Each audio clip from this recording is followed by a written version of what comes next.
Hey everybody, it's me, Doug, and I'm here with old Slick Jimmy himself. What's up, y'all? And we're just gonna hang out and I just made a mistake and left my YouTube open, so it started talking to me and freaked me out. Um, but anyways, we're gonna talk a little bit about the Lone Wolf book and see where we're at, see what's going on, and just kind of chat about comic book things and just everything going on in the world. We got old Sam with us in the chat. What's up, Sam? He's a backer and a good friend of mine from over in the Finland. But I'm gonna go ahead and screen share first thing here and go over this before we get into any discussions. We may have people popping in and out. I've dropped the link here and there, and Jimmy's dropped the link.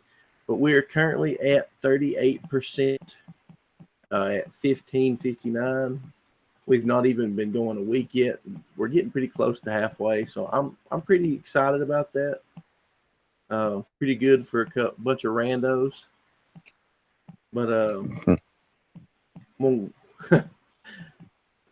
we've got more art on the way, and I'll be posting updates and posting new art as it comes in. If you haven't backed yet and you're waiting on a perk, we've got some good stuff. We might be adding some stuff. If there's something that you want, message me. I can set up a perk if you're local or whatever. I'm just here to sell books. It's like selling hot dogs. If you want a certain kind of hot dog, let me know and I'll fix it up for you. But our featured perk here we got is the Wolf Pack for $45. You get Legends. You get the issue 1 with the Jeff Lashley cover, issue 1 with the Muttman cover, stickers, pins, and a pin up. That's like the best deal going.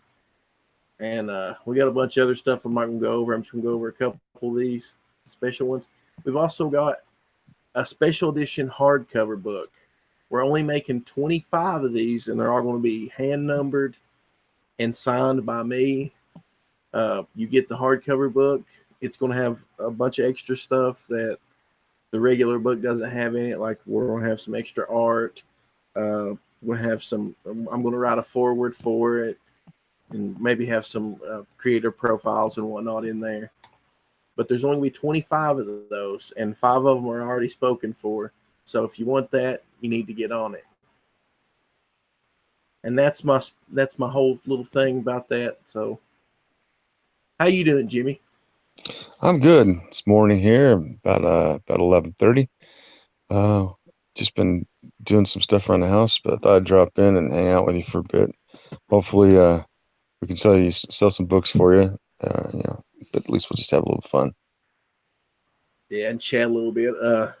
I thought what we was chatting about before the stream started would make some good streaming. Where we talking about that there's plenty of room open in the market for these indie books.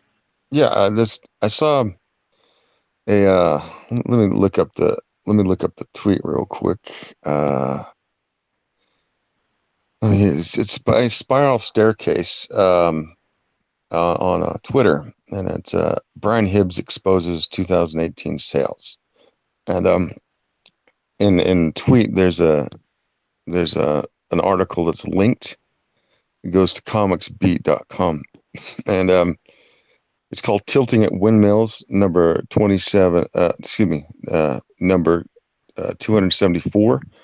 Looking at the book scan for 2018, and it kind of basically shows that there is a market out there that has been trending upward for at least graphic novels, if not floppies. But after some analysis, some of the people who were reading the article, and I read it all the way through, and I kind of see where they're coming from. That right now, Scholastic is 33% of the market for graphic novels. There are a lot of people tout like Marvel as the big boy on the block when it comes to American comics, and DC like the next one down but smaller. However, in graphic novels, DC has 10% of the market and Marvel has 9%.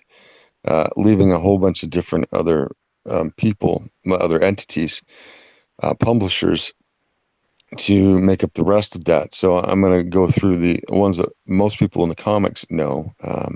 That's Boom, Dark Horse, IDW, Image, are the other ones behind Marvel and DC. Again, DC is the top in this at least this pie chart um, that discusses the graphic novels as opposed to regular old comics. So DC, Marvel, and it goes to Image, and then I'm trying to look at Dark Horse, IDW, and Boom. Those are the ones that make up about 37% of the market. Um, and I'm sure that there's other smaller publishers, boutique publishers out there, generally make up another percentage because it says all others combined make 12, and I would assume that those are the other small publishers, but that could include books as well. Because in this pie chart, it includes legacy publishers like Andrews McNally, Hachette, HarperCollins, Macmillan, Penguin Random, which are essentially those are the five legacy publishers, the big ones of books that still remain. And so they kind of make up with the all others combined. And I forgot Abrams. These sliver percentages of graphic novels, sequential art books, visual art books that are being made. But surprisingly, Scholastic has this big chunk. And they do sometimes get stuff from other publishers and do their Scholastic. They include them with them, but they have a lot of books that are just them. They're the only ones who produce it, and they're doing really well. So what this says to me, at least from my perspective and the perspective of some of the people who commented in this thread, is that the comics industry is not dying. It's just shifting. The market is shifting.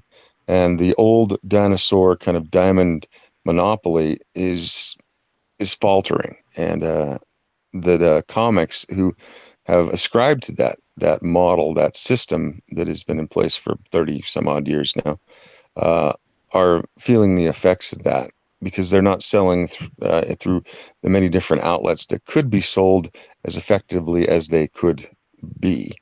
And so when they do the numbers, I'm going to jump in here to the article itself and look at some of the numbers. I'm sorry, this is getting a little bit dry and pedantic for anybody who's listening, but so this is for graphic novels. Last 2017, there was a drop in graphic novels as well. It's like 3.44%. However, this year it's bumped back up by 7.7%. So that's a market percent. It's pretty good growth. It's not as good as some of the years like 2015, which was like 25%. But and then like 2016, which is 12%. 20. I'm kind of going randomly here. 2014, which was 17%. Now, those were good years, but the only year that was years that were minuses were a few years back. 2009, 2010, 2011 were all minus years for this. But we are in an upswing right now. To some extent, the total unit growth, which means is how much they send out, is actually 14% for last year. So what does that say? It says, well, there's growth, there's stuff happening. And this doesn't even take into account manga, which is just booming. And then the steady growth that's just been there forever over in the European albums market, these are totally different sequential art markets that most Americans never see, which are continue to have success, and people are buying them. So when people say that the industry is dying, well, that's only a niche part of the industry that seems to be not able to find their way out of it, to adjust to the market changing and how that's going to affect how you make sales. Does this mean that all the stuff that's been said in our community of Comicsgate and surrounding people? I don't think that that's a good way to look at it. Yes, they have analyzed what's going on within the American floppy market. And yes, there's problems there with distribution and how the LCSs are adjusting their markets if they're staying just straight comics and not trying to diversify their products, what they sell. Uh, it doesn't mean that there can't be success if you know how to angle yourself into the market and make adjustments and adapt.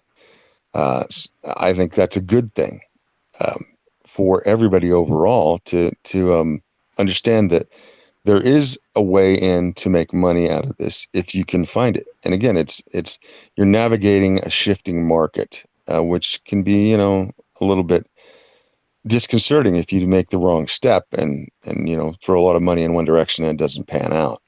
Uh, but and then again, if you can and make those adjustments, we can talk about people like Richard C. Meyer, Zach, your boy, uh, people like Ethan Van Sciver, who have built platforms that allow them to tap into their audience and sell directly to them. And that is it's a viable market if you can sustain that. However, you might want to look at it a little bit different and not put all your eggs in one basket if you want to make yourself successful long term.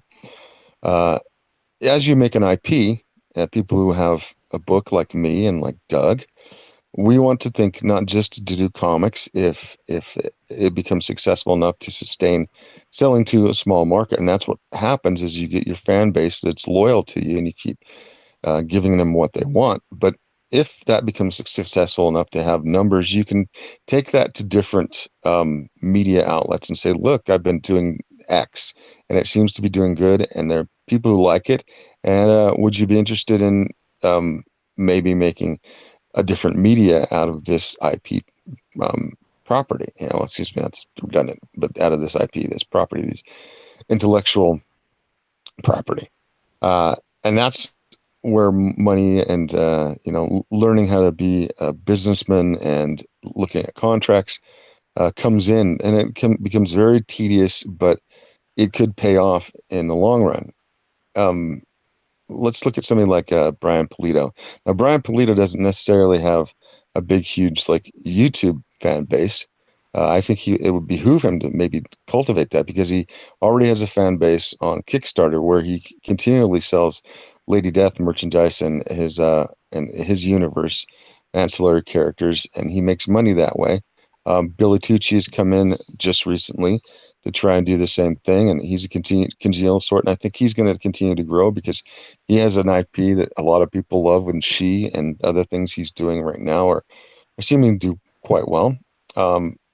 These are type of things that if you're a creator and you want to look at it, um, and, and something that you can grow. And I'm right at the impetus.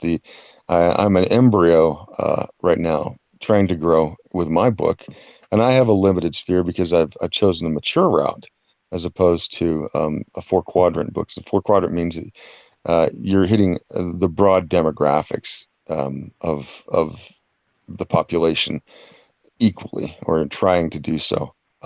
Mine is more a 2 demographic book, and mostly that one. So let's explain the demographics. You got younger and older people and male and female. Those are basically the big demographics.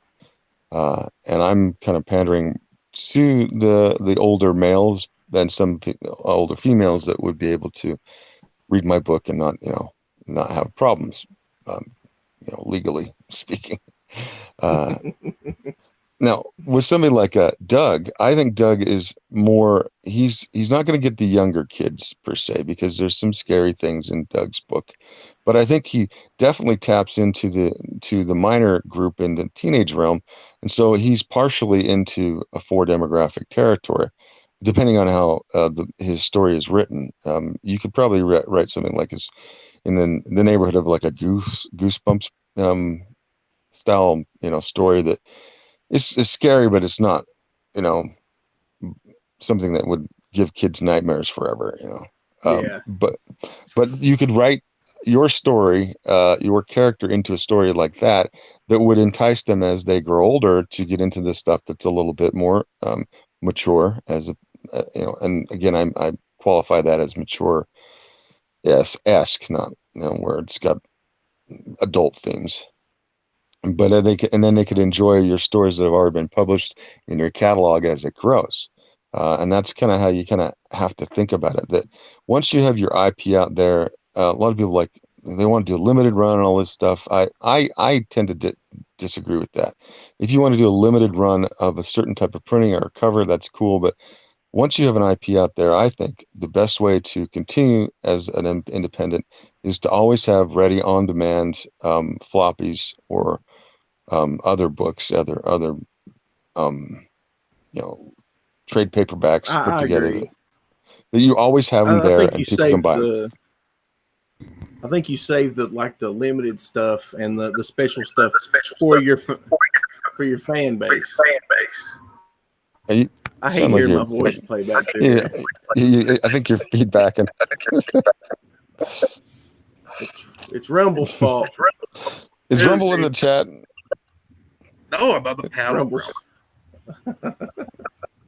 But what I was saying is, like, if you do the variant covers and you do the special stuff, you just save that for your fan base.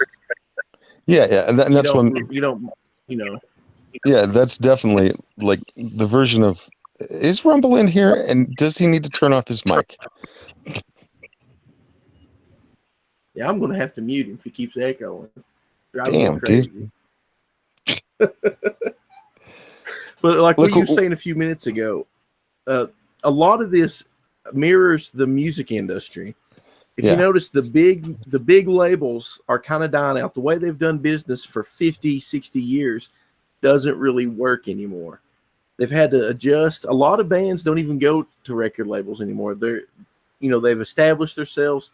They're going to the studios, or they're raising money through Kickstarter or whatever, and they're going straight to the fans. And once they're a success there, they find another route to distribute this to stores.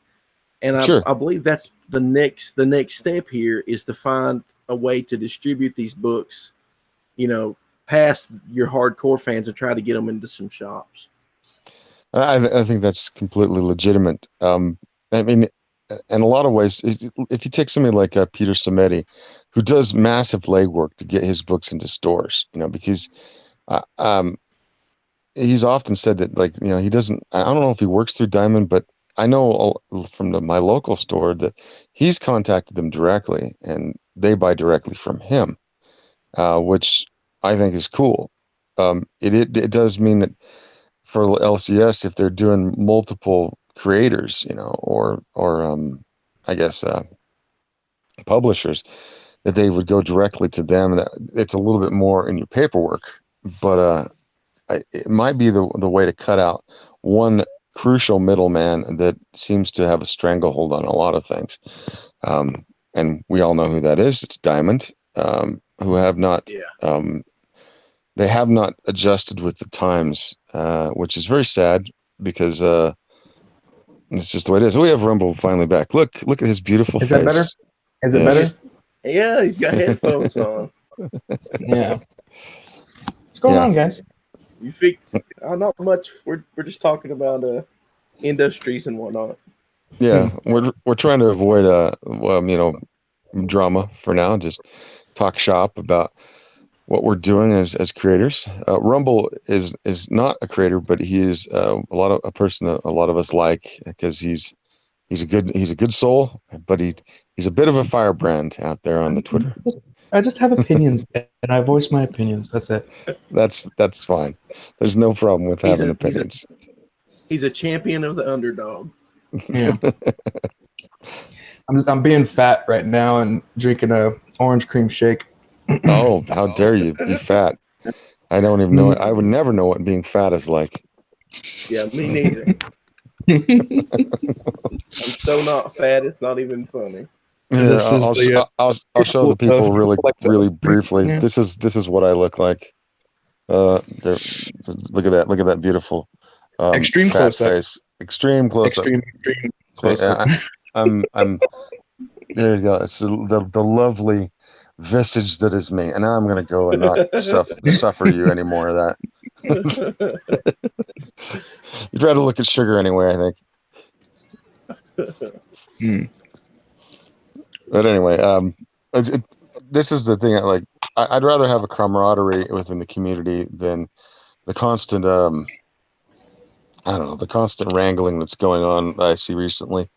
But I mean, it gets tiring, and then I keep my ear to the ground to hear what people are saying, but I don't engage. There's nothing that would become a value for me as a creator to stir up stuff, and unless somebody wants to come directly at me and ask me in a polite manner what I think, then I will respond with as diplomatic answer as I can. Yeah, see, like me, I have my DMs open on Twitter. If anybody ever wants to ask me anything, you just shoot me a message. We can kill drama right there. You know, right? And that's how it should be. I mean, you don't have to air dirty laundry out on Twitter and start a flame war. I guys like Sean Gordon Murphy, man. I mean, I know that he and I politically don't agree on very many things, but as a professional, that guy, he's a sterling example. He's a paragon of professionalism, and I admire that. Guys like Enrico Marini, who just doesn't get into anything. He just shows his art and he keeps promoting his books. And he's friendly and he talks to you if you talk to him. This is the type of people that I want to emulate, at least with my product. And all the other malarkey that goes out there stirring up, shit from, the silt until nobody can see anything is not what I want to do. I want to be clear and concise and tell you who and what I am and what my book is about, so that they can decide whether or not they want to back it and become a fan of Little Girl Lethal and the Lost Speaks universe. And I think that Doug is the same way with Lone Wolf, because I mean, it's as our friend Crypto Comics has said, Doug is a rising star in knowing how to craft a story and be brief, concise, and tell it in a mostly visual way that everyone can understand. And I've enjoyed the book that I received from him, and I look forward to Legends of the Lone Wolf that's coming out soon, which is an anthology. Anyway, I'm doing a little shilling for you. Yeah, I appreciate that. I appreciate that, Jimmy. Like that's one thing I enjoy. There is some drama, and I try to stay out of it. But I've met some really awesome people throughout all this, like you two guys. You two guys are two of my favorite guys, and I always enjoy getting to hang out online and talk to you guys. I talk to you guys more than I talk to people in real life, and it's great. It's hard where I'm at to find like-minded people. And we're not always like-minded either, and that's just perfectly fine. Well, see, that's what we were talking about earlier. That's true, but we have the same interests, like comic books. Yeah. So. Well, I mean, and that's the thing. Like we all enjoy our hobby, essentially, is what it is right now. And some of us are trying to make our hobby maybe something that is more than just a passion project. But I mean, when it comes to we don't agree with each other, and there are times we call each other out, and that should be without having malice about it. What I see a lot in both on one side of the divide, as I call it, in comics, and the other side is that they seem to now mirror each other in their tactics and their rhetoric, and and they seem oblivious. They seem obtuse to what they're doing.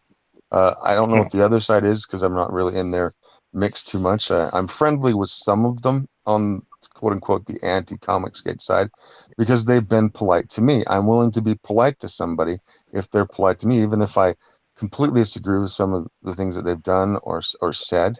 I'm willing to be civil Some people on the quote unquote comics gate side, which I've chosen to distance myself from, and by doing so, some people have said that I'm almost a traitor to quote unquote the cause or the principles. And no, my principles have remained the same because I've chosen not to engage in quote unquote the battle of the culture war in the way that they choose to prosecute it.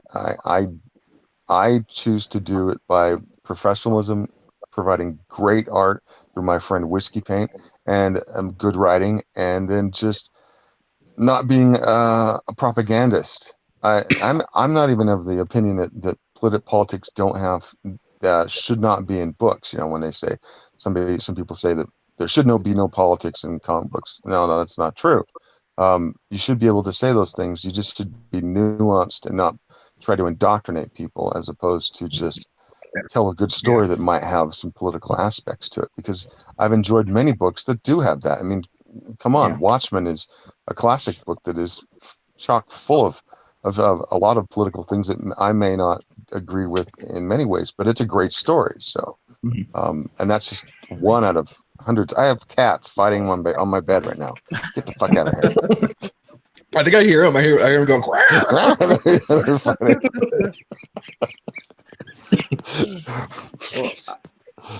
I've told people, I've told them on Twitter, and I've made a few posts.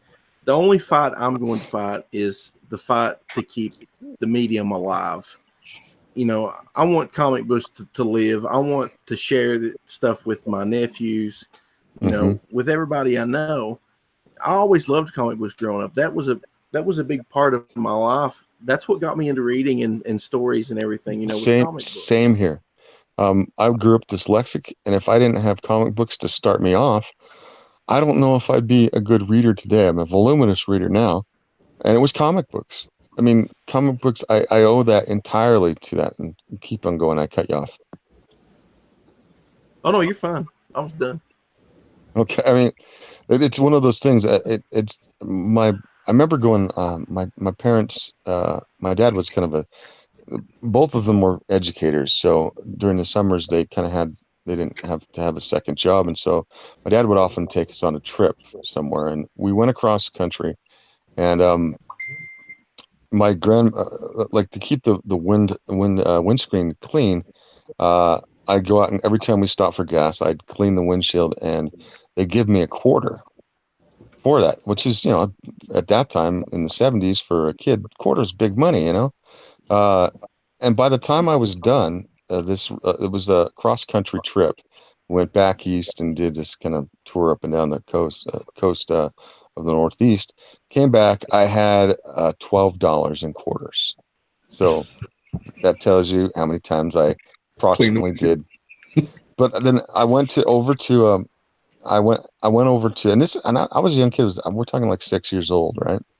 So and you're like, how does a 6-year-old clean the windows? I got up on top of the hood of our Cadillac, climbed up on top, and did the window.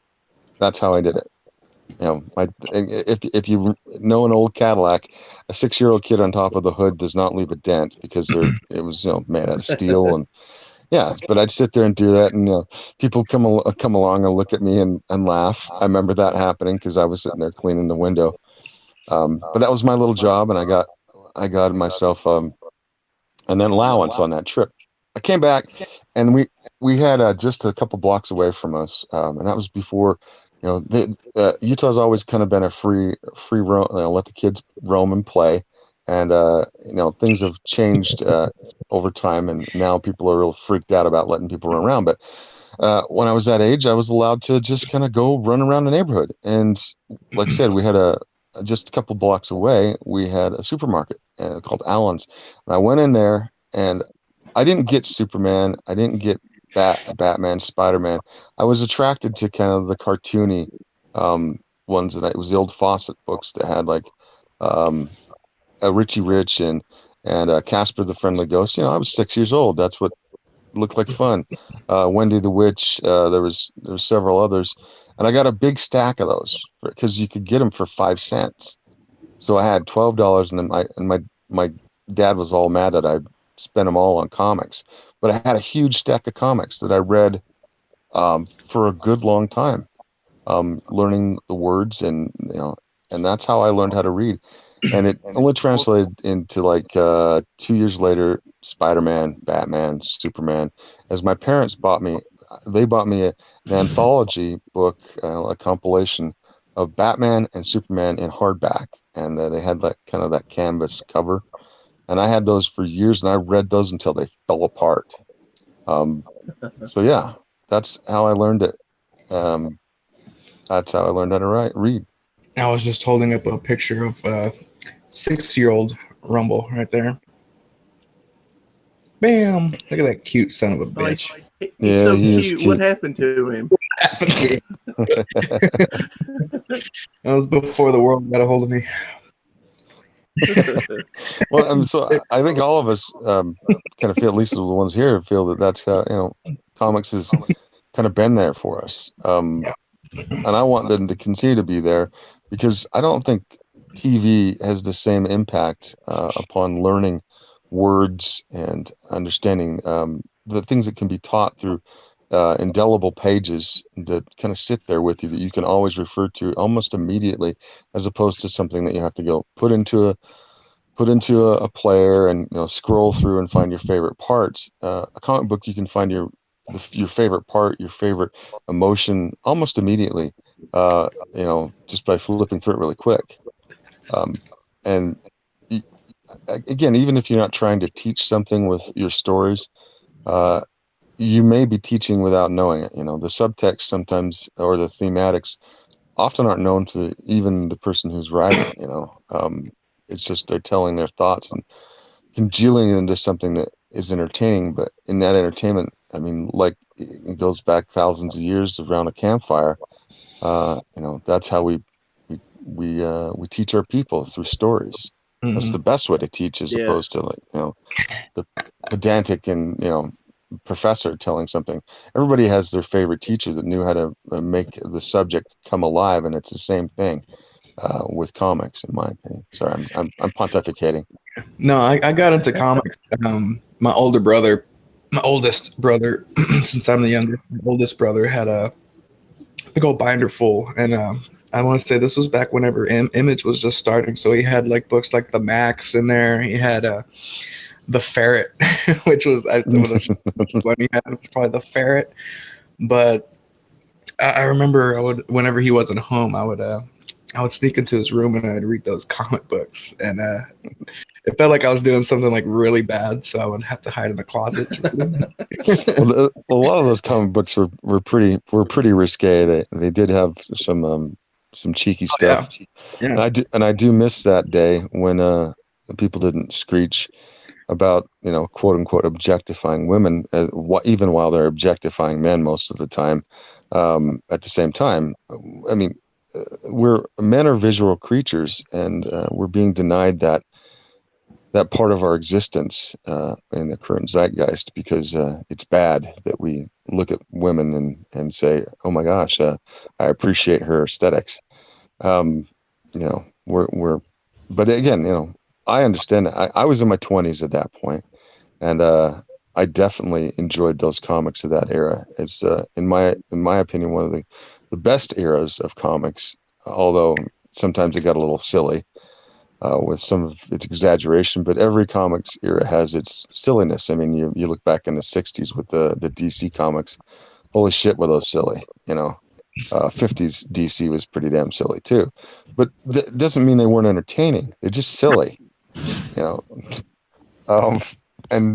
they had some things. There was some fairly what today people would call racist, misogynist, all this other stuff, and people can't have nuance and the idea that there's context to an era, that things change over time, and so yeah. Somebody keeps calling me. I might have to drop for a second or go mute and go deal with something.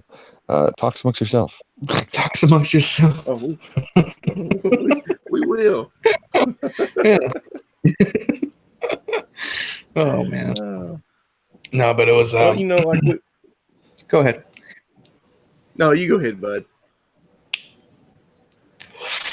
When going through my brother's comics, it was what really sold me, it's getting into comics was Miller and Romita's Daredevil Road. Yeah. Yeah. And I recently just bought that run for nostalgic reasons, you know. Yeah. So Well, I ended up on I was on eBay. I like to buy used trade paperbacks off of eBay and stuff, and I was trying to buy that, yeah, and the seller accidentally sent me the Captain America run, the newer one where Bucky is Captain America, yeah. and Well, I have that one. I was so disappointed. I have Yeah, that one too. I was so disappointed. I messaged the guy, and he was like, "Well, here, I'll give you your money back, and you just keep the book." And I was like, "Okay," and this is not what I wanted. All right, dude. But I read through the book. And it was great. So it ended up being like a win-win. I got it for free. Yeah. When my brother got back from the Marines, one of the first things I got him was because he had the Maximum Carnage run, but he didn't have the whole thing. He was missing some issues in there. So what I did was I went on to eBay and I bought him the entire, you know, the run. And the woman that was selling it, I guess, was selling her son's old comics, and she had the set price at like 99 cents. So yeah, I bought that for like $1. That's awesome. The whole run, yeah, the whole Maximum Carnage run for $1. That's killer. Yeah. Like we were talking about how, you know, comics were there for a lot of people. I don't know how to explain. I don't want to get cheesy, but that was always something I looked forward to. And like Jimmy was saying, a lot of those you picked up on stuff that maybe the writer wasn't even writing in there. One thing I think's missing from a lot of comics now is the morality. Mm-hmm. Spider-Man always did what was right. Mm-hmm. Captain America always did what was right. And now it seems like they're going more with what everybody else thinks is right, and they're not really standing on anything. Yeah. But one thing that kills me is how everybody's trying to make it a club now. It's like, oh, well, you can't read comics if you like this, or you can't be a part of our movement if you support this. When comics were made for everybody. You never heard Stan Lee say anything like, well, you can't read a Marvel comic if you know, if you don't like transgender people. If you're not transgender, you can't like X-Men. You know, Stan Lee would have never said that. Oh no. Well, Stan, like a lot of these guys like to point out there's two quotes in, you know, Stan's soapbox that he did back in the day, and the one that they point out often is that, you know, we shouldn't shun anybody. Essentially, it's all this stuff, and yeah, I totally agree. But they also tend to forget, you know, Stan also did the Marvel Reader's Bill of Rights, I think it was called, which basically set out what Marvel should do professionally and what they believe that the readers were allowed to do with Marvel. And today they don't hold to that at all. They've abandoned any semblance of adhering to that you know, kind of manifesto that he put out. And I it makes me sad because, you know, Stan Lee wasn't a perfect guy. He had his faults. I mean, if everybody's gone and looked into the history of Dare you? it, but Dare you, Jimmy? Yeah, I know. but you know, he was a good guy. He was a man who believed in his product, and he sold it with gusto for like 60 years or however long he was doing it. He only started in his 40s, so yeah, almost 50 something years. He was at it and doing a job that nobody else seemed to could do in the same manner, and built Marvel Comics in the way it is. And I mean, even his competitors gave him props, even while he was alive, for doing, you know, making comics what it was today. And I worry about, that's the one thing I worry about, is will comics as they were, will they survive without somebody like Stan Lee being there? in the same manner as we're used to them. And if they don't, well, then they don't. But like I said before, we were talking about, I don't think sequential art is going anywhere. Manga. Well, just from manga is they may take over the world, and I love to get, even though they're expensive, I love to get European albums because their art is just often glorious compared to American art, in my opinion. So that's why my book is very much more painterly in style, is because I wanted it to get there. It's not to say I don't have appreciation for American style either, though. Is product placement okay on your stream, Doug? Are you gonna get copy struck if I expose my Arby's label, or do I gotta turn it? Arby's. I doubt it. I doubt all 3 people who watch my channel will complain. Is that a mocha latte? It's orange cream shake. Oh yeah, orange cream. Yeah. Yeah. I love that orange cream. I think Arby's is all right. We can show for Arby's. Everybody go to Arby's, so don't get upset. Yeah. Get yourself an orange cream shake. I think it's seasonal right now, so limited time offer, guys. Yeah, tell them Doug sent you. Yeah, tell him Doug Garrett of Lomo fame sent you to Arby's, and he needs a discount, or at least a roast beef sandwich. Yeah. Yeah, please don't give me a discount. I don't need to gain any weight. You can stop at Arby's on your walks, Doug. Well, I was doing full on if I walk to keto. Arby's, it would take me days. You're out in the sticks. Yeah, man. Like the closest Arby's is an hour away. Really? Damn, dude. Oh wow. Yeah. So, where do you go to eat? Pretty much here in my town, you have McDonald's, Little Caesars, Pizza Hut, and Sonic, and that's about it. Oh, jeez, man, that's limited. I'd be sticking to Sonic, man. If I feel like it, I'll drive extra far and go to Taco Bell. Oh, yeah, I'm not. Oh, wow. Go to Taco Bell, dude. It's gross. You guys don't have a Wendy's or a Carl's Jr.'s. That's sad. Well, I don't We used to have a Hardee's. We had Which Hardee's, is basically, Carl's basically, Jr. yeah, it's Carl's Yeah. Jr. But they closed down. The Oh, place was nasty. Nobody wanted to go there. well, I feel bad for everybody that doesn't have a Whataburger. So yeah, we don't have a So you feel Whataburger bad here. for Tennessee. We don't have a Whataburger. We have Smash Burger here, but that's more like it's kind of sit down. It's not fast food. how do you say it, Jimmy? How do you say it? Smash Burger. Oh no, you said Waterburger. Whataburger. Whataburger. Whatever, man. I don't give a shit. Whataburger. It's all right because out here in Texas, everybody goes Waterburger. Whataburger. That sounds like that's what they'd say in water. Tennessee. Waterburger. Whataburger. Yeah. The one I want here. You've always been over to the Whataburger? Waterburger. The one I want here that they don't have. They have in Las Vegas and in California and on the West Coast. It's called Fat Burger. Man, I want a Fat Burger here. If I had $1 million to set up a franchise, I'd do it. Just so I could eat Fat Burger. Just the name Fat Burger makes it sound good. Oh, Yeah. dude, you have no idea. Fat Burger kicks the living shit out of most burger joints. Whataburger's really good though. You ain't kidding me. I don't know why everybody likes In-N-Out, which is another California-based company. I think it's there's an In-N-Out here in my town, and it's always got this big line for it. And I've gone in twice to get a burger. I'm just like, okay, whatever. Talk with Mior about burgers, and he's like, well, I want to come and try all your burgers, blah blah blah blah. I'm like, yeah, you should, but I mean, don't go to Burger King and Mickey D's. And Wendy's is out of the big ones. Wendy's is the best one in my opinion, and Carl's Jr. is after that. If you're, and our local Carl's Jr. is pretty good, but we have local mom and pop shops that just kick the shit out of any of those guys. There's one called Chubby's. It's in a place called Pleasant Grove, and they put together just massive burgers, and yeah, they're good. So if you're here in Utah Valley, any of you people who are listening or subsequently listening, come and find Chubby's in Pleasant Grove, Utah.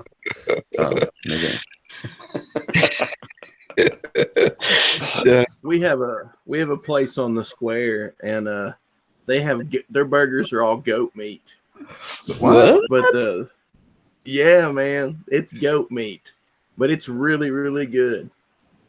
They must feed their goats grain then, because if you let them eat whatever they want, their meat is just horrific. Yeah, well, you take a big bite and battery acid would come out and kill you. Goats are like the old timey garbage disposal. Them and pigs. Yeah, that's weird. Why did they go with goats? Of all things, I don't know. I live in a weird place, man. We don't ask questions. Are they Muslim? Because the Muslims, that's what they eat. They eat goat. No, dude. Trust me. There's no Muslims here in my town. We just recently got a Catholic church not too long, a few years. Oh back. my gosh, Papists! How dare they? How dare they set up one of their little conclaves? So we've got a Mexican restaurant now and a Chinese restaurant. Oh, Chinese! You guys are getting cosmopolitan. Yeah. The Catholics brought in the Mexican food. Catholics brought in the Mexican food. Next thing you know, you'll have Irish potatoes.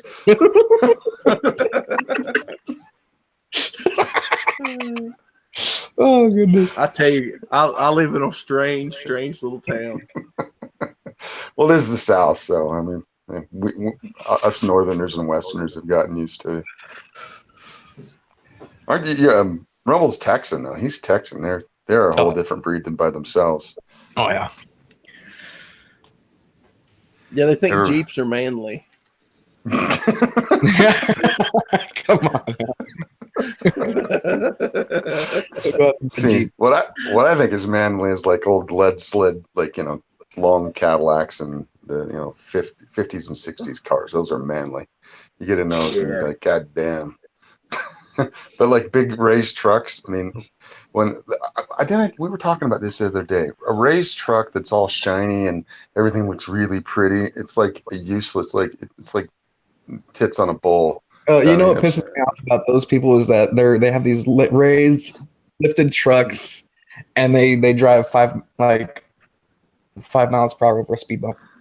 Yeah. It's just like you're in a lift kitted truck, and then you go like ka-tunk. And what are you doing? we call them road. Like, come on, bro. We call them daddies. We call them daddy's trucks up here because half the kids are driving them. Their daddy bought it. Yeah. Jeez, yeah. I mean, like for me, like a truck is meant to be, especially a 4-wheel drive truck, but just a truck in general. It's meant to be used as a tool. It's utilitarian. And if you don't, if you're afraid to scratch the paint, then it's useless. It's useless. Yeah. Because even if you put you're moving your friend's furniture, there's a likelihood that things are going to get scratched because it's a damn truck. Yeah. I understand that if you're driving around a Maserati or some, high-end luxury or sports car, you're worried about the paint. I get that. But a truck? No, a truck is a truck. And if you have a truck that is a showpiece, well, that's just stupid. I mean, it really is. I mean, yeah. I understand having all the bells and whistles and a bunch of lights if you're going out gigging. Unless it's like a 1950s model, then you don't need to be complaining. Right, yeah. If it's a 50s model, it's a vintage truck. That's a whole different matter because that's something that's not going to come around again, and you need to keep it pristine as you can, whether it's custom or original. But if it's just something you just bought, 2 years ago, and you bought your F-250, and it's got dualies on the back, and it's raised, and it's got big mutters on it, and it's got lights all over it, and a winch, and everything else, but it looks like you buff it every morning. That's fucking stupid.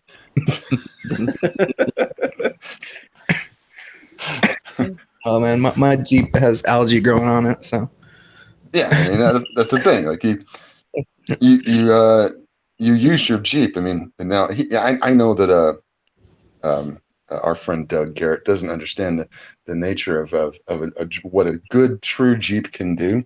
But if you go to Moab and you look at the Jeeps they use here in Utah, Most of the big trucks that you have down there in the South would probably fall off where they go and end up having everybody die. But the Jeeps I can make it like up Jeeps. I like Jeeps, but it's just anymore. They took the good engines out of Jeeps. They put V6s in them. there. Yeah, I And agree. they've got like street tires on them. They look stupid. They look goofy. Yeah, I know. It's A just Jeep, an issue. It's a minivan now, pretty much. yeah. I think the old V8 Jeeps are the straight six Jeeps, which were really rugged as hell. Yeah, man. Yeah. Mine's a straight and they, 6, yeah. Yeah, they did V8 Jeeps that were pretty powerful. I think mine may be too powerful when you're trying to climb something with torque. You know what I mean? But like a good Jeep that's done properly and is used for what it's meant to be used for, as opposed to like, yeah, a tooling around the town vehicle. Yeah. No. I mean, and I understand if you're doing like an SUV Jeep, that's fine. But whatever. There's plenty of other things that are similar. But a Jeep, yeah, I've been in a Jeep where you look back at where you went and you're like, how in the hell did we get up here? You're in a Jeep. It's better than a Hummer. Soccer What? mom Jeep. No, it's Not better the than soccer mom Jeep. No. they're better than Hummers. They're better than, I believe, like things like Land Rovers. When they're properly modded, you can do crazy stuff with Jeeps. That absolutely, you're looking at where the track and trail that you've gone, and you will be very surprised if you ever come to Utah. Canyonlands is basically Jeep territory or a fucking burrow. I look like a supervillain in my camera right now. Yeah, you see that? You're very dark. Like, You my face you is are like a super villain, though. I am. Yeah, according to certain people in the water closet, yes, you are a supervillain. My face is silhouetted, and the only thing you can see is my hand. Just This is like, wow. I just, $1 million. Wait, let me just call my dog here 1 second so I can just like petting his head while I'm silhouetted.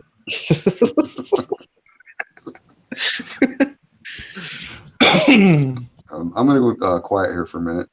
Sure. Fine. Be that way. Jimmy. I will then. See, see, today is a good day to own a Jeep. It is. It's nice and sunny. Actually is. Yeah, it's nice and sunny outside. I can take the doors off and take the top off and go for a ride. See, I give you a hard time, but my younger brother used to have a 95 Wrangler, and he had a hard top, and it was a 5-speed. And we used to pull the roof off, to pull the top off it and the doors and stuff, and it was a blast. Oh, there he is. Bumper's here. Oh. What's up, dude? How old is he? It's like 5 or 6. We don't celebrate birthdays in this house. I don't blame you. He's like, where's that sound coming from, man? I'm gonna get a dog like that someday. You got yourself, right? He's a French Terrier. Oh, Boston. That was a Boston Terrier. Yeah. I thought you Texans wouldn't have a Yankee dog. How could you pass up a dog like that, though? Look at him. I had my last dog was a buddy. Rottweiler. So I had a Nazi dog. So You had a Nazi dog. What? Well, because Rottweilers, German Shepherds, Doberman Pinschers, they're all German. Oh my God, he's freaking, dude. Oh. Did he fart on you? No, this is freaking, dude. I don't know how he got so fat, dude. He used to be able to jump into my Jeep. Because, yes, my Jeep is raised. He used to jump into my Jeep, and now he's gotten so fat where he's just like, he doesn't even attempt it anymore. He just like looks at me like, pick me up, bro. That's funny. Yeah. my dogs. We have 2 huskies, and they're insane. That's all you can say about them.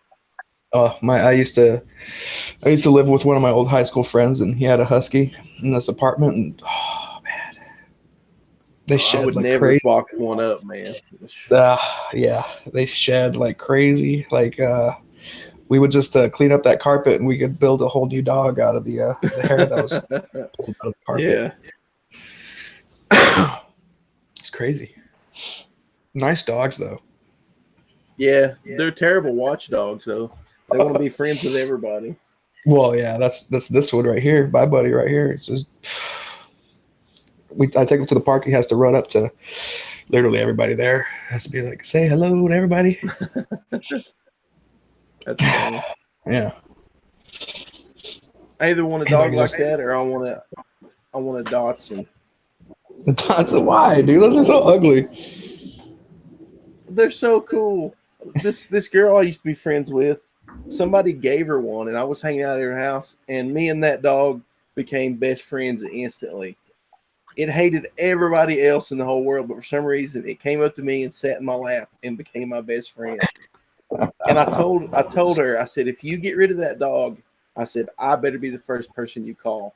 3 days later, she gives it away to some rando. And that was like probably one of my favorite dogs I've ever met in my life. Why would she give it away? She was moving or something? No, she's just stupid. You know, well, I'm not going to say nothing.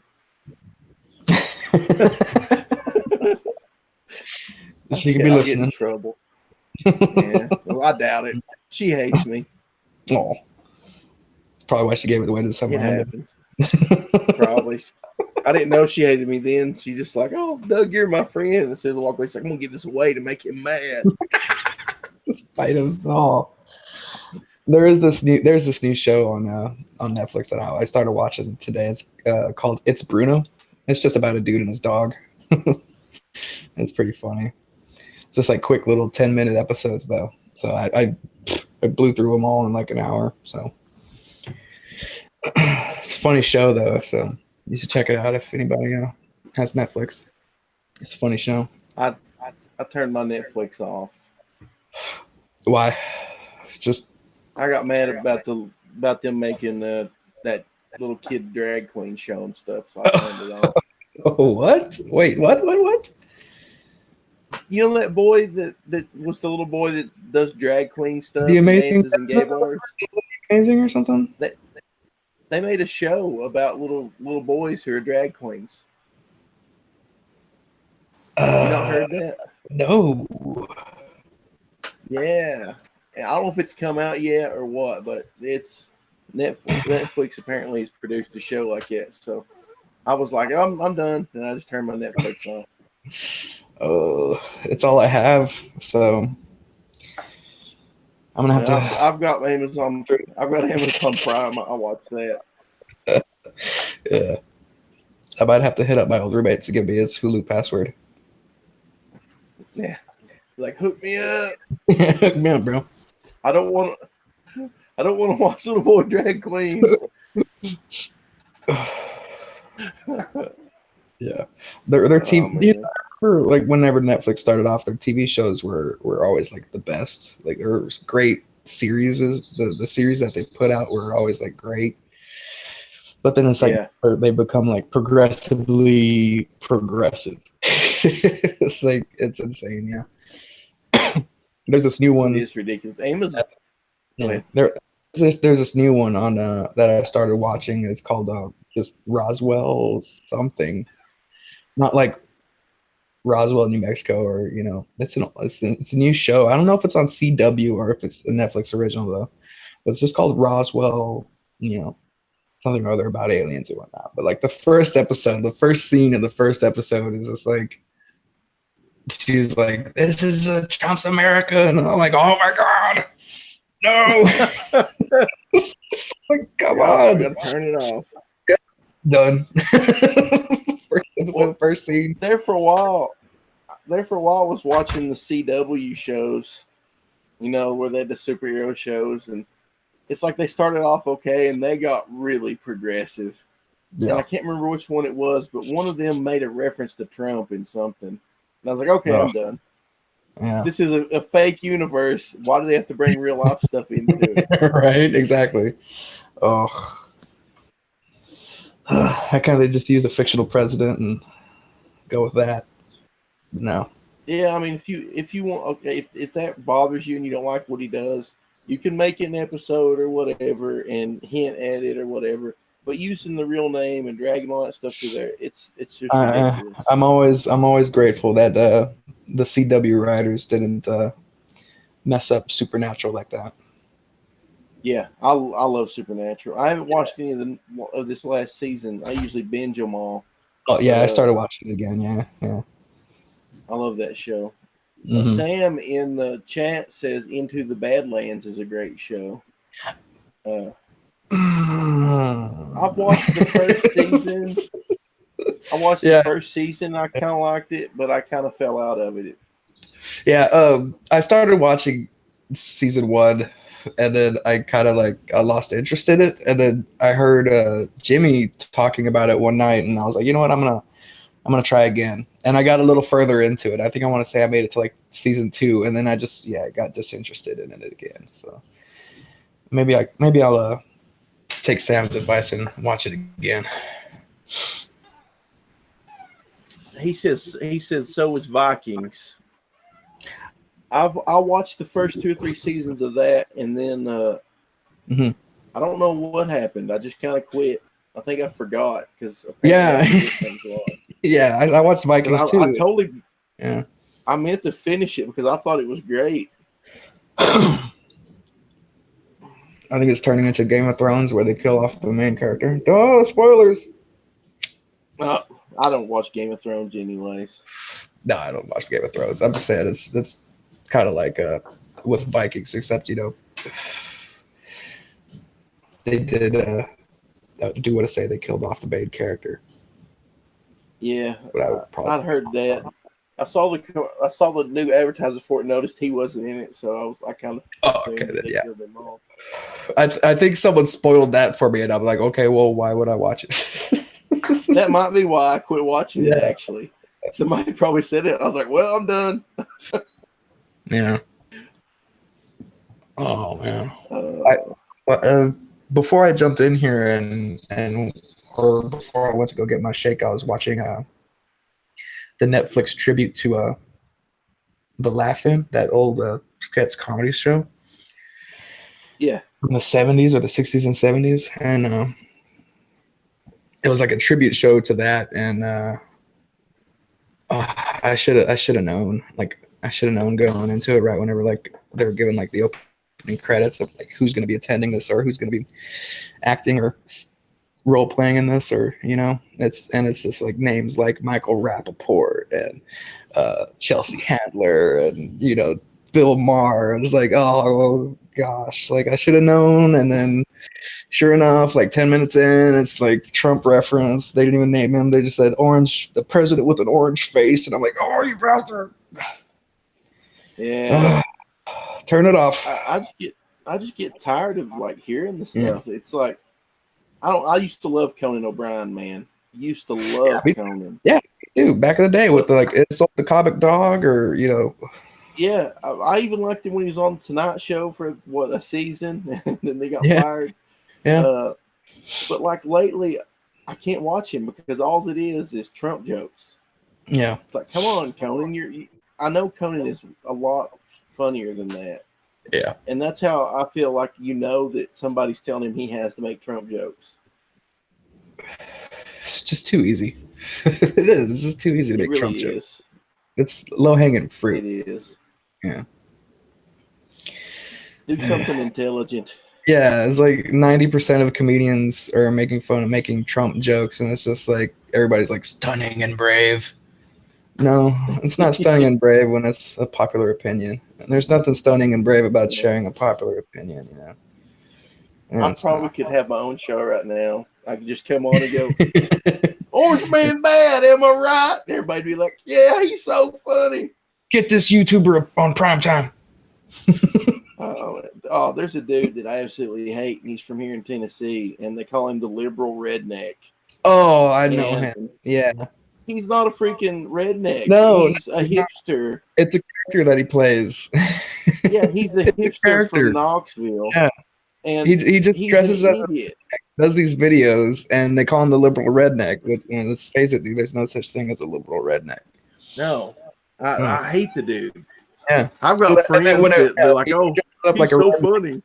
He dresses up like a redneck, but then he goes on these shows. He's like a suit and a tie, and it's like, no. With his hipster haircut. Yeah. You know, the accurate representation of a redneck is Mike Rowe. Have him on. Yeah, pretty much. Yeah. Dude, I love Mike Rowe. I wish he would run for president. Yeah, or something. I'd vote for him. Yeah. Or just, he should just overthrow the government. make him the king. Make him king. Yeah, bring back monarchy, King Rowe. Mike Rowe, that is. Yeah. Micro King.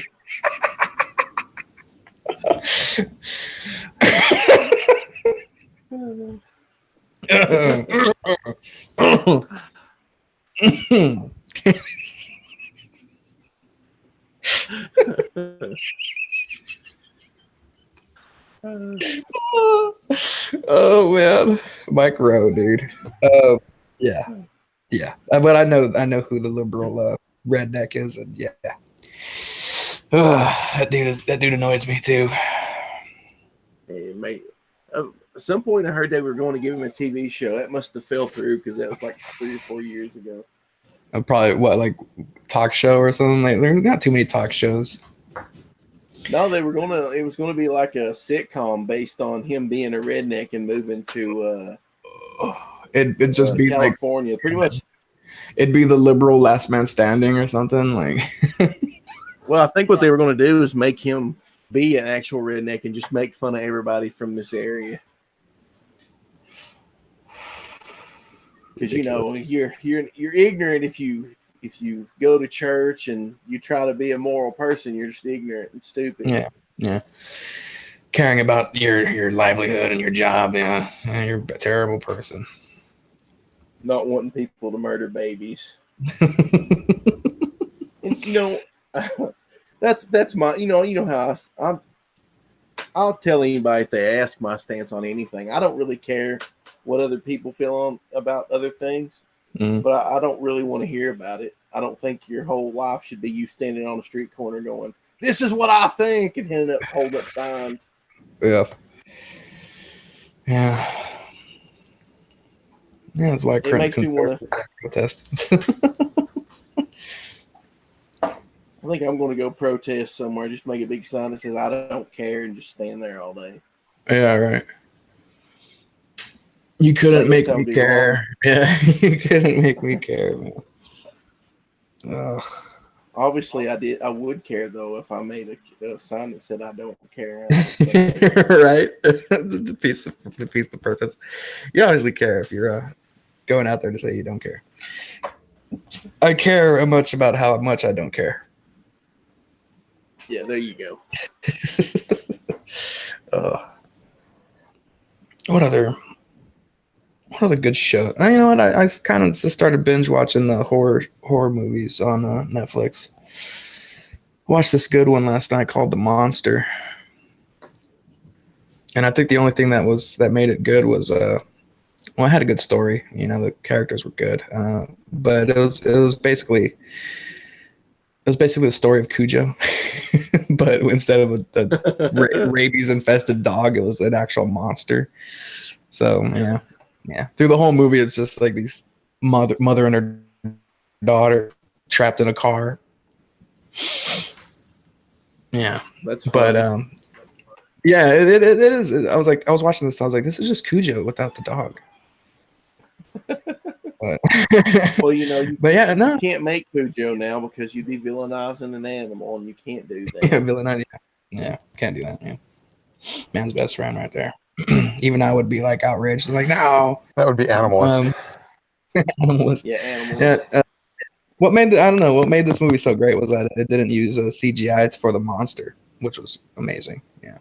I hate CGI, dude. I do too. I tell you, it would be hilarious just to make people mad. I'd like to make a movie that was Cujo, but the people are trapped in their car because there's a transgender man outside. No. Oh no. Just I see don't how hate many people I CGI can make if it's mad done at me. well. That reminds me of So this you time. You hate most CGI then? Well, I mean, there is good CGI and then there's bad CGI, and the problem is it's become so lackadaisical in the past few years that CGI is not the art form is degrading. But occasionally you'll see where somebody does something really cool. They get out of the uncanny valley. So yeah,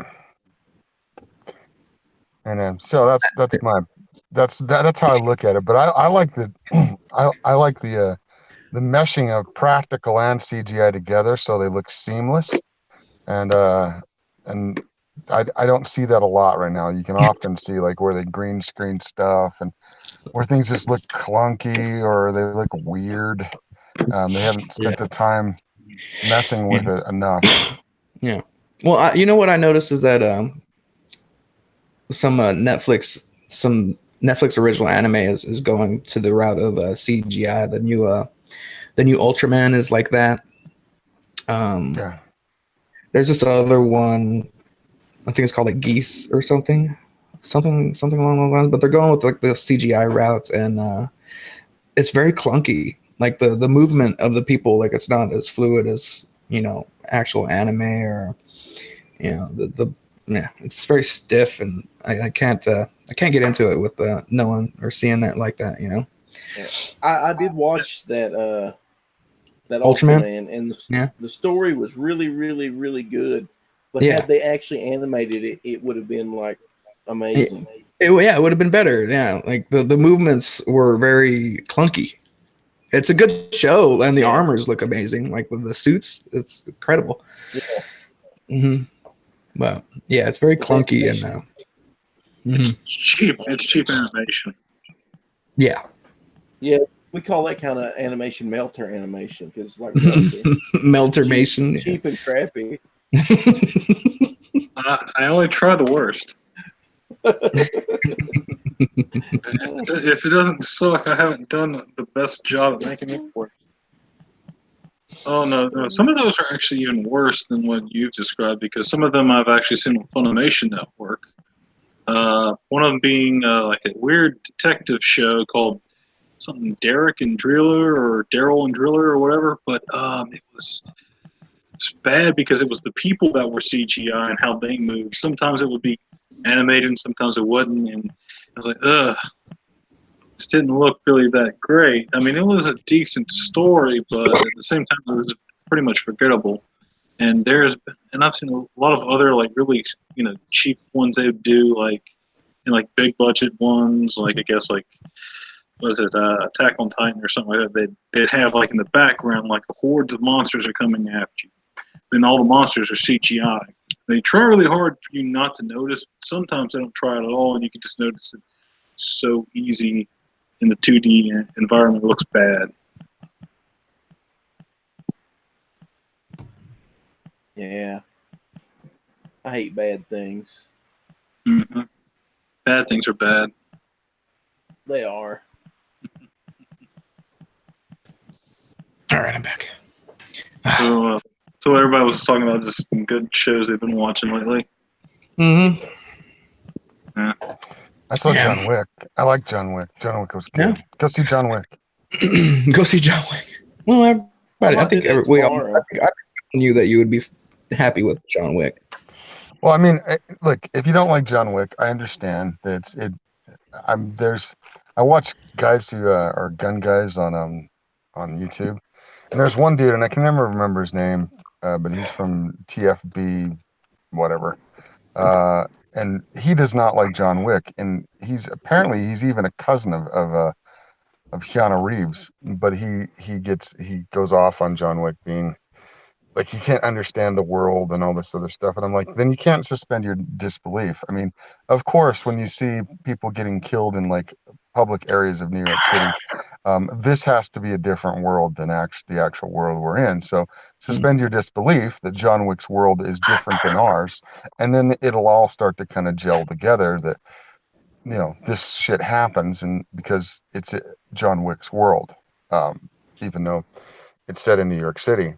Some people have a hard time separating that, and I like that. I like the fact that when you go into a John Wick film, you're not necessarily going into reality. It's not supposed to be that. Nobody can take as much punishment. It's like watching Sin City and then like looking at Marv and going, yeah, most of that shit. If he's getting shot multiple times and falling out of a window and getting hit by a car, and then just popping right back up, that's not our world, you know. That's like any action hero in the 80s.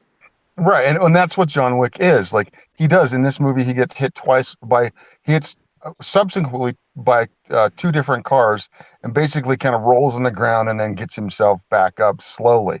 But then he fights, you know, and keeps running and keeps going, and you know, he's like a juggernaut. He's John Wick because he has the will to keep going even if he's got the shit kicked out of him.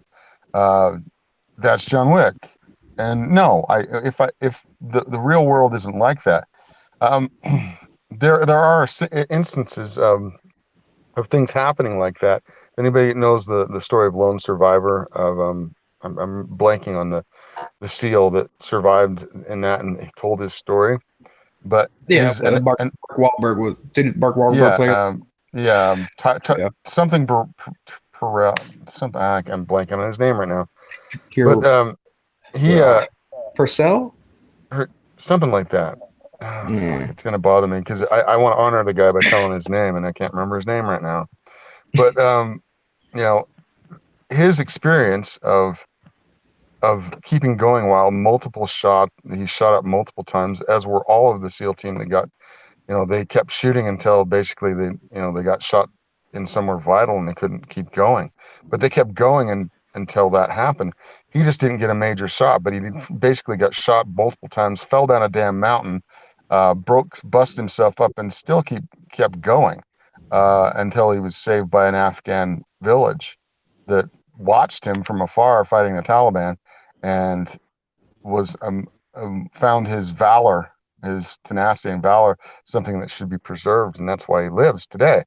But even today, I'm trying to find his name because it's annoying me. Marcus Luttrell.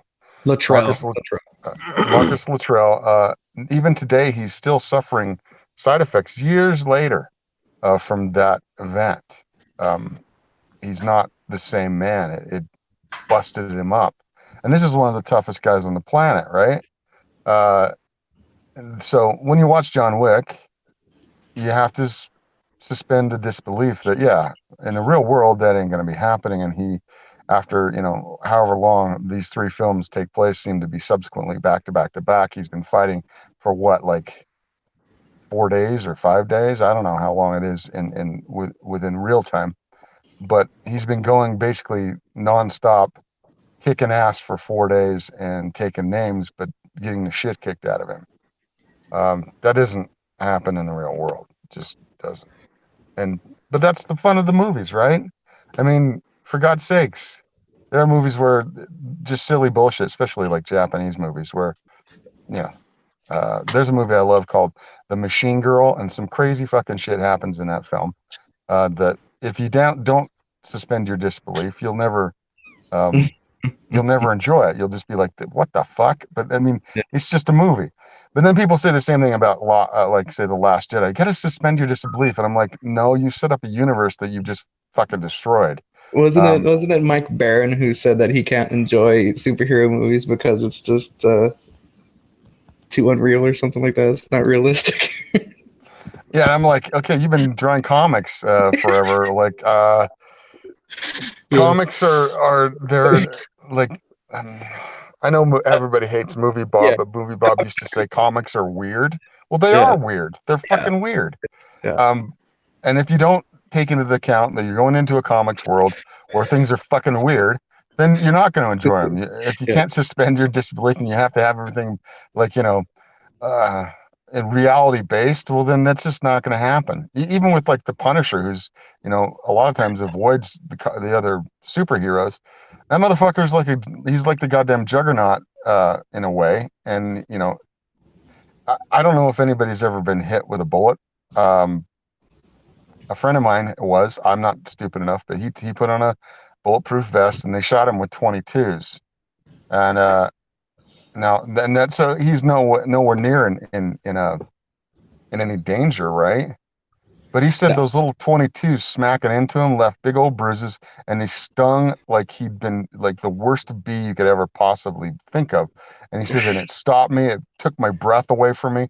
And I'm like, that's a 22. Imagine if you got hit with like a 50 cal or like a 45 or like a 44. I mean, that would knock you on your ass, and you couldn't get up and breathe. And like you see, like, you know, the Punisher gets hit with multiple shots. With, if people know like body armor, it's once you hit the first one, the body armor is kind of compromised. It might hold a little bit back, but it's probably not going to, if you get multiple shots, you're going to have a problem with your body armor. It's going to penetrate. And he gets multiple body shots. Just keep going, like he'll just keep standing. He doesn't get knocked down. He doesn't get pushed around. He's a fucking Punisher. Yeah. Okay. It's not real. It's cathartic and it's fun to watch and all that other stuff, but it ain't real. And even when we watch it in TV where they put him in like tactical gear and all that shit, no. The fight scene with Daredevil where he goes down those halls and the same with Punisher, and he gets struck with multiple times. I mean, I guess you could, but you're going to pay for it probably for the rest of your life because you're going to have broken ribs and maybe fractured spine, broken joints, all this other shit. That's why we avoid getting in fights as much as possible, unless you're like one of those people that likes going and getting fights. Even in MMA or like boxing, fucking they pay for it the rest of their life for a career in that sport. They do. I mean, people don't talk about it. Same with football. I know several guys that have played football who were like linemen and like defensive guys who played NFL football. One of the guys, he's a friend of a guy I went to school with. I'm blanking on his name now right now. God damn it, I'm getting old. He was a Pro Bowler. He played for BYU, and I knew him. Like, and now he still, he can walk around fine, but he says everything kind of hurts now. He's always kind of on a little bit of meds to keep him, and he's 41. Yeah, that's one of those things. Chad Lewis. If you guys know the Eagles, he played for the Eagles. Chad Lewis, that's his name. I like seeing those old Super Bowl pictures where they're in the locker room smoking cigarettes and drinking beer. Yeah, I mean, guys like Dick Butkus is like one of my heroes. He was the Bears linebacker. Yeah, and they named an award after him, and he was like one of the meanest motherfuckers ever. And he's still alive, but like he talks about like his knees basically were gone by the end of his career, and he's had to replace his knees twice. Ooh. Yeah. Yeah. Just, and then he says a lot of the stuff in his hands. So back then they let you like whack people's head with your hands. So he was all constant. I mean, like literally punch him in the head, and like he'd broken his like pinky several times, and so now his pinky it's straight. It doesn't move. So basically he grips with so that one finger just sticks straight out all the time, or like kind of curved out. And I'm like, and that's the price you pay for what being fucking Dick Butkus. Yeah. Yeah. I had a chance to meet him, and I was with my cousin, and he was the vice president for like Icon Sports Equipment, which is up here in northern Utah. And he took me on a trip, and we went and we watched. That's when I got to see my only NFL football game, the Bears versus Green Bay Packers, and I enjoyed that very much. And then he was invited to this get together, and apparently Dick Butkus was going to be there, but my flight was going out, and I couldn't go. And I was just like, son of a bitch. And I was really thinking, but I had to be back for this thing that I was doing. And And so I missed meeting Dick Butkus, which really has bothered me ever since. I had to jump in here on another account because it won't let me talk on my Doug Garrett one now. Why is that, man? I don't know. I was trying to talk to you guys, and it won't work. My microphone and everything's picking up sound and coming through my computer, but for some reason, Chrome decided not to work. Weird. Yeah, stupid Googles. Stupid Googles. Get your shit together, Google.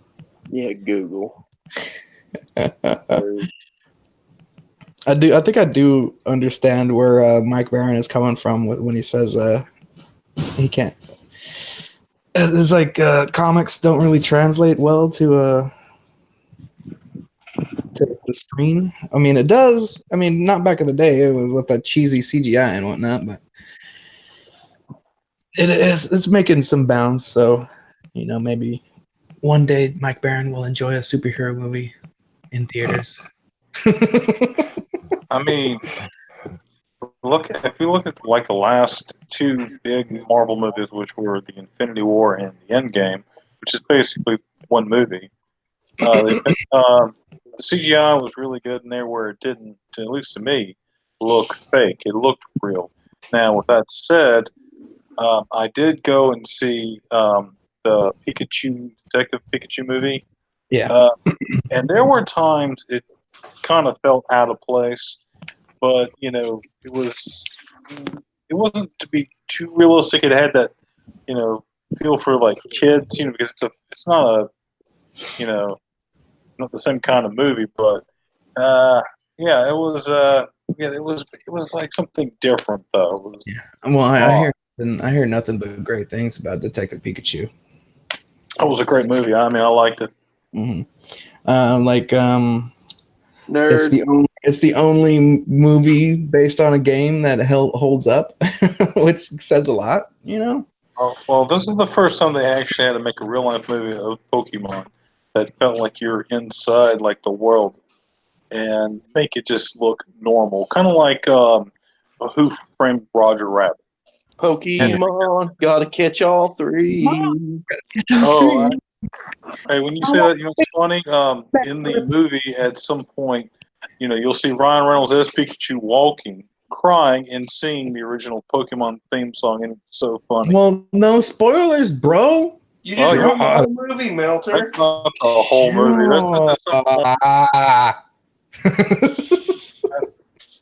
Oh yeah, because that's the whole movie is to hear. I hate you. I bet you do. Spoilers. Look at this. We have other people now. Amazing. Got Melter and Gravestone. Who's Gravestone? That's Doug. That's me. we got two Dougs. Oh, okay, fine. That's better than one Doug's. Two Dougs for the price of one. Okay. It's an emporium here. Yeah. I'm gonna start my truck now. I'm going out to do errands, so if I jump in and it sounds like I'm got wind and car sounds, I apologize. But yeah. Well, gotta go. we've been going for quite a while. I think I'm gonna go ahead and end the stream if everybody's all right with that. Sure. I mean, I got some stuff to do around the house. Now that we have Melter here and he's bringing the degeneracy, we have to. Well, he already ruined Detective Pikachu for everybody. So you fuck. What is wrong with you? I know. No. Why did you do that? Bad Melter. Bad Melter. Okay, I guess so. You want to hear about this one part? This part here. I've heard about your parts way too much. So let's. It's very big and hairy. We don't want to hear about your butt, Melter. Like your anus. We know it's big and hairy, big and blown out. We get it. That's quite waxed actually and bleached. Oh, that's right. And if you yell really loud, you hear an echo when you're near his butthole. It's the Janine Garofalo look I'm going for. That's where he stores his weed in his SUV. This is in his butthole. Oh, Lord. Well, everybody, go and not lone wolf. I promise it doesn't have anything to do with Meltzer's butthole. Not yet, anyway. This is adjacent to the fact. Yeah. Samueli brings up Brightburn in the chat. Anybody else though interested in Brightburn? Brightburn sounds familiar. That's I've the never- superhero horror movie. Yeah. Okay, that sounds interesting. Yeah. I don't think I'm going to watch it. Yeah. What? Doug, are you speaking through a pillow or what? It's my phone that I've dropped on the ground like 6,000 times. It's like I'm Doug Garrett. Like held up right. I'm holding it right to my face now. Drop it again. Drop it again. We gotta know how good it is. Terrible. Well, my phone is fairly new, and so it has a pretty good mic as of yet. Until I dip it in, sauce at Pizza Hut. Drop it about 10 times like I did mine and see how good it does. Yeah. That's why I'm careful, man. I'm a careful person. Not like you. You just spendthrift and throw your phone around type of person. Yeah. When you make all that money like I do, you just don't care anymore. I know you just don't. You're just like freaking Scrooge McDuck swimming in your fucking gold. I'm here in my single wide trailer just throwing gold everywhere. Single wide, baby. That's the name of your next comic, Single Wide. If I'd have thought that's what instead of Greystone Press, it'd have been Single Wide Comics. Oh. You should do that as like an imprint, Single Wide. Yeah. It's like that would be cool. It would be like redneck crime series. That would be pretty cool. Tales of a heroic meth head. Well, isn't that just Florida Man? Isn't it really? It's Florida Man. Trailer Park PD. Well, if you guys are gonna go out, I'm gonna pitch my book one more time for anybody who's listening out there. Probably there's not a whole lot of people. I wish we had a lot for Doug so that he could get his book, funded quicker, because I think it needs to be done.